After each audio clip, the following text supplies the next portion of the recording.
music, to be able to have this outlet to share stories and express and, get up on stage. It really does feel electric.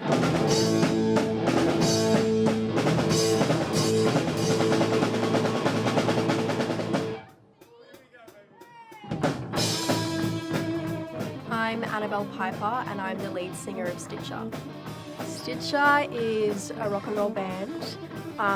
We're trying to recreate that sort of 70s authentic rock sound. It's very high energy, but we also cover, it's kind of a whole range. Our sets, 1 minute it's punchy and raunchy, and then the next minute it's like ballady and smooth. On drums we have Harry Cahoon.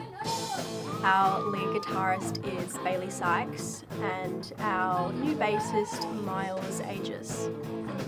So Stitcher started, the two boys in the band, Harry and Bailey, the drummer and the guitarist, they went to school together and they played instruments, and they were like, hey, it could be cool to be in a band. They just came together and started playing, and it was mainly sort of a garage band thing at first. But they progressed and practiced, got better on the instruments, and then they moved schools to Bradfield, which is where they met me, and they heard me sing a song at this showcase one night, and they were looking for a new singer. A few months later they asked me to sing at this Battle of the Bands they had in Newtown, and they were like, we need a singer for this show tonight, do you want to play? And showed up that night and put on a show, and they were like, cool, do you want to be a part of this band? You're awesome. And I was like, yeah, okay.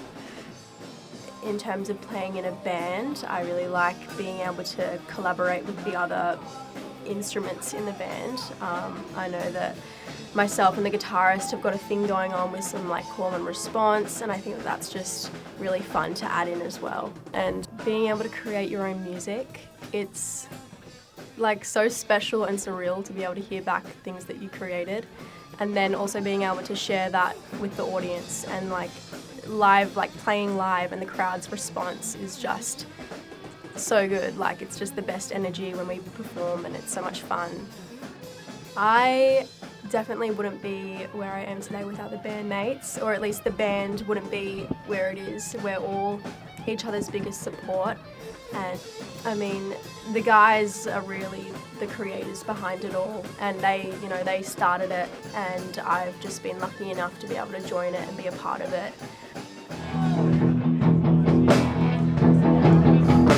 Some of the struggles would be time and effort. I obviously want to put the effort in, we all do, but being able to find times to meet up and practice, and also just putting in individual practice outside of our lives of studying or working, and really developing our material into songs to then perform at our next gigs. And yeah, I think it's great how far we've come in such a short time. I mean, we really only kicked off, about 6 months ago, and to see that last week we played a sold out show, and it was just so much fun, and to be building that fan base and to get the response from the crowd, it's just great, and I'm really proud of it. Within the next 10 years, I would love to see us record. I want to record soon, and we do have plans to be able to record our own originals and upload them to streaming platforms and create more music. We really want to write new stuff and be able to perform that to people, continue to build our fan base and sort of go beyond just our mates, which we are already doing. But it would be great to get some more exposure and then take the band on tour and move out of Sydney a little bit, and just share our music and share what we have to offer. The best thing about being on stage and performing is just like the stories I'm able to tell through these songs, and the energy that we bring, and just it's so much fun, between the band and then being able to share that fun out into the crowd and then receiving it back, and it's just this whole sort of conversation between the audience and the band, and at the end of the day it's all about the music. I mean, as cliche as that sounds, I think You know, we've written these beautiful songs and we want to be able to share them.